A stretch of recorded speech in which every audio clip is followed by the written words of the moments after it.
c'est Marie Léoté, je suis éducatrice spécialisée à la maraude du collectif Pauvreté Précarité. C'est une association qui regroupe donc un ensemble d'associations. Et donc on est estampillé la Fondation Abbé Pierre. Donc à Clermont-Ferrand, on a un accueil de jour, des hébergements d'urgence et un service de maraude qui va à la rencontre des personnes sans domicile fixe ou en précarité. Et du coup, on maraude donc sur l'ensemble de la semaine sur le territoire. Donc on est une équipe de travailleurs sociaux et de bénévoles qui sont au quotidien donc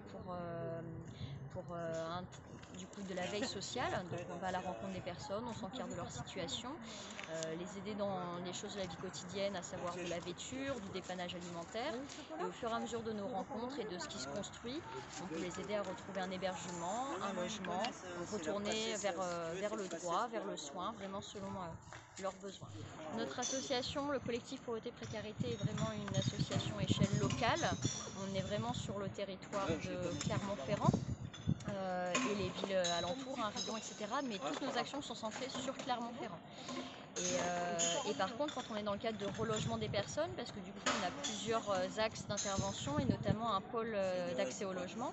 Donc là on accompagne les gens vers le lit qu'ils ont envie, donc parfois ça peut être un peu plus éloigné sur le territoire, et auquel cas on se déplace vraiment à domicile, ça peut être sur le bassin de Thiers, de Rion, des villes alentours.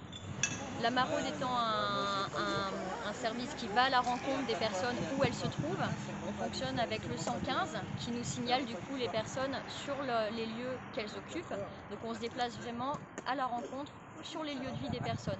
Donc du coup ça peut être à Clermont, ça peut être dans des petites communes rurales à côté. Voilà, on a un périmètre d'intervention d'à peu près 20 km et du coup voilà, on se déplace vraiment au besoin à l'instant T quand une personne nous appelle ou qu'on nous signale une personne en difficulté.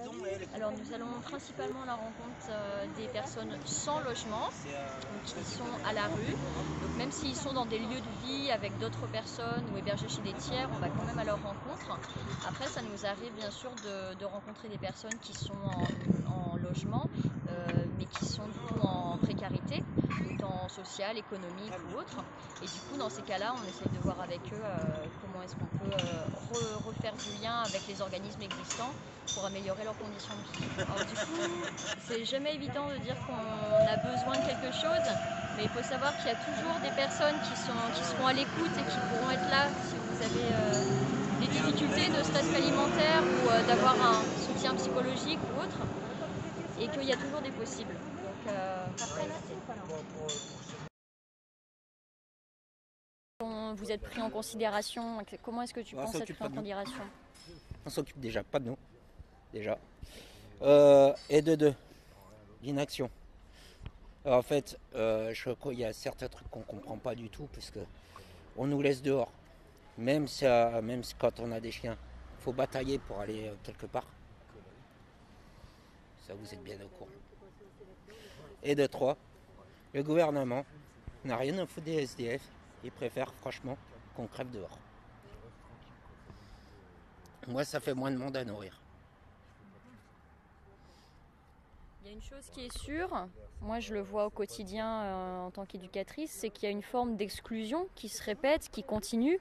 Michel parlait avant d'un hébergement qui s'appelle les Bungalows, le 43 aujourd'hui il s'appelle. C'est un hébergement qu'on appelle à bas seuil d'exigence, qui a du coup des bons et des mauvais côtés. C'est-à-dire qu'il permet d'accueillir une population, des personnes qui ne pourraient pas aller ailleurs, aller dans des hébergements plus stricts par exemple, parce que du coup ils n'en sont pas capables. Et en même temps ce sont des hébergements où effectivement il peut y avoir des difficultés, des vols, du non-respect d'autrui. Donc c'est des hébergements qui sont difficiles. Ça je connais, parce que quand tu as subi un vol déjà dans les foyers, tu ne vas plus dans les foyers. Le seul foyer à Clermont que j'allais et j'avais pas de chien, c'était C'est Clair. Au moins c'est clair et net. Parce que là tu as la clé de ta chambre, tu es tout seul. Et au moins tu fermes la clé de ta piole et au moins tu es tranquille. Au moins tes affaires ils sont en sécurité. Quand tu as Disco Bungalow, tu es à 2 ou 3. Tu vas à la douche, tu as des affaires tu n'as même pas de placard qui ferme la clé. Et en plus, tu retrouves les mecs en train de fouiller dans tes sacs à dos.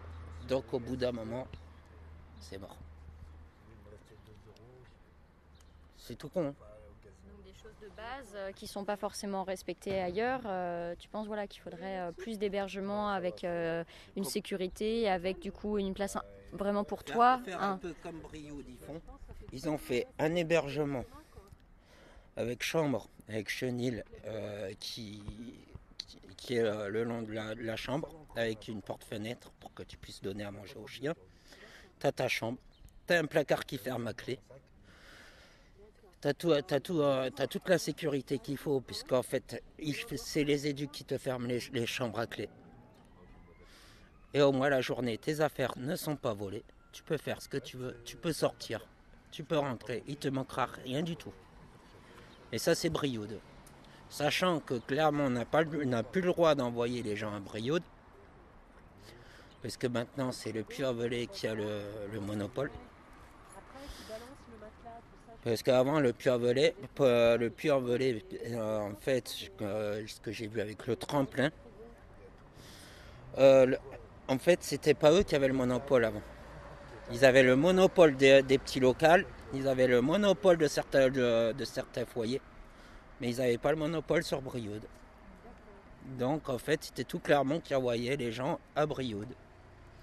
J'ai connu ça il y a presque 12 ans. Et la directrice maintenant, c'est une ancienne éducatrice de Brioude. Mais c'est la réalité des choses. Brioude, ça a été vachement sécurisé. Par rapport à Issoire, par rapport à beaucoup de foyers qu'il y a dans le Puy-de-Dôme. Et le truc, même à Puy-en-Velay, maintenant tu n'as que des placards qui ferment à clé. Et c'est que des. En fait, dans le Puy-en-Velay, ils ont fait que des trucs où ils prennent les chiens maintenant. Donc en fait, tu peux aller dans le 43, les chiens sont acceptés partout. Tu as des chenils, tu as tout ce qu'il faut pour manger, pour dormir. Et tu as des vestiaires. Voilà. Alors le gouvernement n'en parle pas assez des SDF. Ils ont juste fait à partir d'un certain moment, à partir d'un mois, ils ont fait les 7 euros. C'est-à-dire ça remonte à 3 semaines que j'en entends parler, des 7 euros par jour pour les SDF. Vous en avez vu la couleur ?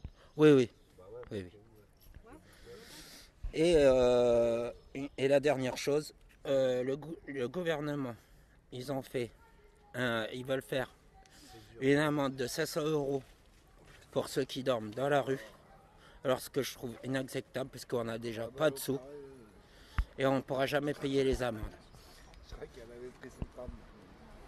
Et ils veulent mettre le pouvoir au maire pour mettre 500 euros d'amende aux SDF qui dorment dans la rue. Ce que je trouve inacceptable. Et vous, pratiquement, comment est-ce que vous protégez, par exemple ? Est-ce que vous avez le moyen de vous protéger ? Est-ce que vous réunissez ? Non. Vaut mieux traîner tout seul que mal accompagné. Oui, mais est-ce que vous avez constaté que les gens suivent un petit peu les directions de précaution, les mesures de précaution ? Pas du tout. Pas du tout ? Ça va faire une semaine que j'ai constaté que le tram à Clermont, il est bondé à partir d'une certaine heure, jusqu'à ce que des personnes respectent même pas la distance de sécurité. Dans les magasins, personne ne respecte la distance de sécurité. Que ce soit dans les banques, ils sont obligés, parce qu'il y a la PAG devant les banques, il y a des agents de sécurité. Mais par contre, question attestation, il y a beaucoup de gens qui montent sur les attestations pour sortir. Et il y a beaucoup de gens qui se mettent au sport, sachant qu'ils ne sont pas sportifs à la base. C'est la connerie. Mais dans votre communauté, comment ça se passe ? Est-ce que les gens se protègent suffisamment ? On va parler uniquement de votre communauté. On n'a pas les moyens de se protéger. On n'a pas les moyens de se protéger. L'État ne nous donne pas les moyens de se protéger. On ne nous donne pas de gel hydroalcoolique, on ne nous donne pas de masque, on ne nous donne pas de gants. D'accord. Si on veut des gants ou des masques, en fait, il faut compter sur la bonne volonté des gens qu'on croise.